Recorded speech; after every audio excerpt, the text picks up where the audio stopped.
అదరగొట్టే కారం రంగు రుచి ఆచి కారం పొడి. తిరుమల లడ్డూ కల్తీ వ్యవహారంలో రెండో రోజు ధర్మారెడ్డి విచారణకు హాజరయ్యారు.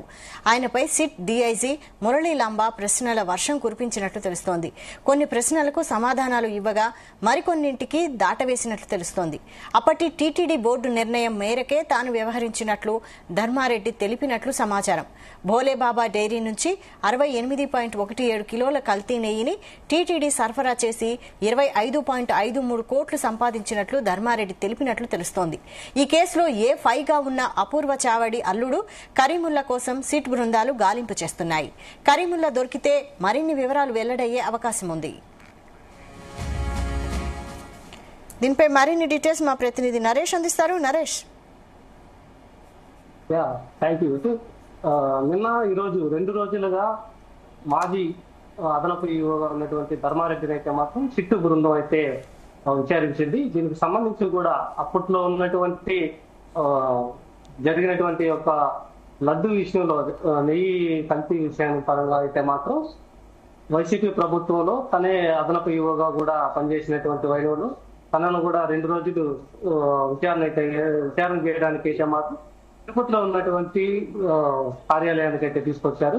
ఇక నిన్న గత మూడు గంటలుగా అయితే మాత్రం విచారణలు అయితే చేపట్టారు. ఈ రోజు ఉదయం 9 గంటల నుంచి మధ్యాహ్నం 2 గంటల వరకు అయితే మాత్రం సిట్ అధికారులు పలు కోణాల్లో కూడా విచారణ అయితే చేపట్టారు. తర్వాత ½ అవర్ గ్యాప్ ఇచ్చిన తర్వాత మళ్ళీ కూడా అప్పటి నుంచి ఇప్పటి వరకు సిట్ ఆఫీసులోని వాళ్ళని ఎంక్వైరీ కూడా చేసినటువంటి పరిస్థితి అయితే ఉంది. కొన్ని ప్రశ్నలకు అయితే మాత్రం సమాధానం చెప్పారు, కొన్ని ప్రశ్నలకు కూడా సమాధానం చెప్పలేకపోయారనేసి అయితే మాత్రం తెలుస్తా ఉంది. గతంలో ఉన్నప్పుడు గత పాలక మండలి ఏర్పాటు చేసినటువంటి ఏవైతే నిర్ణయాలు ఉన్నాయో వాటికి అనుగుణంగానే మేమైతే మాత్రం వ్యవహరించాలని అయితే చెప్పాడు.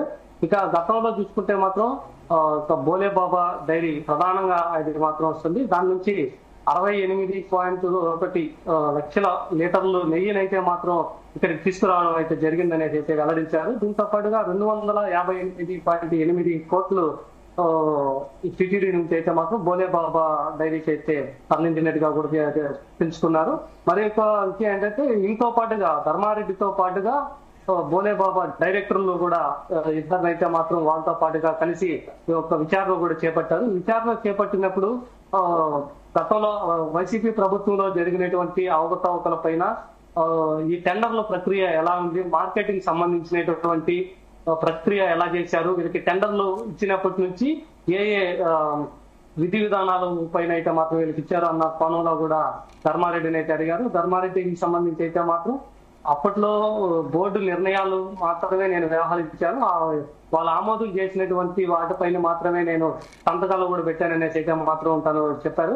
ఇక నిన్న ఈ రోజు 2 రోజులు నిరంతరాయంగా జరిగినటువంటి సిట్ విచారణలో భాగంగా ఈ రోజు పూర్తయిన సందర్భంలో తను మీడియా ముందు కూడా రాకుండా తను మాట్లాడడం కూడా మొహం జాడేసినటువంటి పరిస్థితి అయితే ఉంది. ఇక 15వ తేదీన వైవి సుబ్బారెడ్డి గత మాజీ చైర్మన్ గా ఉన్నటువంటి వైవి సుబ్బారెడ్డిని కూడా తిరుపతికి అయితే రమ్మనున్నట్టుగా సమాచారం అయితే ఉంది. కాకపోతే 13వ తేదీ ఒకేసారి ధర్మారెడ్డిని కానీ వైవి సుబ్బారెడ్డిని కూడా రమ్మన్నట్టుగా మెయిల్స్ అయితే పంపించారు. కాకపోతే ధర్మారెడ్డి ఒకరే కూడా హాజరయ్యారు. ఈ యొక్క ప్రక్రియకైతే మాత్రం సుబ్బారెడ్డి హైదరాబాద్ కి రమ్మన్నట్టుగా కూడా మెయిల్ రిప్లై ఇచ్చిన తర్వాత 15వ తేదీ తిరుపతికి అయితే రానున్నట్లు కూడా సిట్ డిఐజీ కూడా చెప్పినటువంటి పరిస్థితి అయితే ఉంది. ఇక దీంట్లోనే మరొక వైపు కూడా ఈ యొక్క ధర్మారెడ్డి విచారణ తర్వాత రాజకీయ కోణం వైపుగా ఎవరినైతే మాత్రం మళ్ళీ విచారణకైతే పిలుస్తారనేసి ఒక ఉత్కంఠమైనటువంటి వాతావరణం కూడా నెలకొంది. అదొక సస్పెన్స్ కూడా నెలకొనేటువంటి పరిస్థితి అయితే ఉంది. ఎందుకంటే ఒకవైపు ధర్మారెడ్డి వచ్చి వెళ్ళిన తర్వాత ఇప్పుడు తను ఇచ్చినటువంటి విచారణలో ఏవేవైతే తను ఇచ్చారో దాని తర్వాత కూడా ఇప్పుడు సంబంధించినటువంటి వివరాలతో ప్రకారం రాజకీయ పరంగా కూడా రాజకీయ నాయకులు కూడా దీంట్లో ఇన్వాల్వ్ అయినట్టు అనేసి అయితే తెలుస్తా ఉంది. వాళ్ళలో ఎవరినైతే మాత్రం ఇక్కడికి విచారణకు అయితే పిలుస్తారో అన్న దానిపైన అయితే ఇప్పుడు ఒక సస్పెన్స్ కూడా ఏర్పడింది. మరోవైపు ఏంటంటే ఒక విచారణ కూడా వేగవంతం చేయడంతో పాటుగా ఇప్పటికే వైవి సుబ్బారెడ్డికి సంబంధించినటువంటి పిఏ అప్పన్నను కూడా అరెస్ట్ చేశారు. అరెస్ట్ చేసిన తర్వాత తన దగ్గర ఉన్నటువంటి కొన్ని ఇంపార్టెంట్ కీలకమైనటువంటి డాక్యుమెంట్స్ తో పాటుగా ఫోన్స్ కూడా అయితే తీసుకున్నారు. మరోవైపు ఇదే దీనికి సంబంధించినటువంటి అదే మిశ్రాను కూడా ఢిల్లీలో అయితే అరెస్ట్ చేశారు.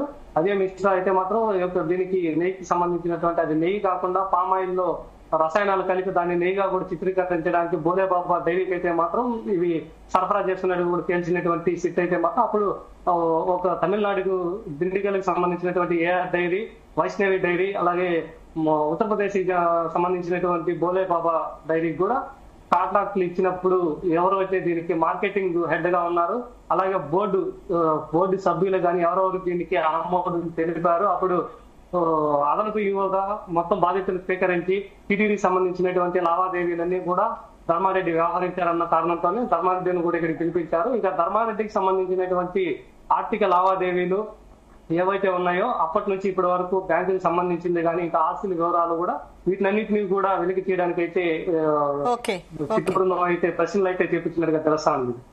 Okay, thank you Naresh.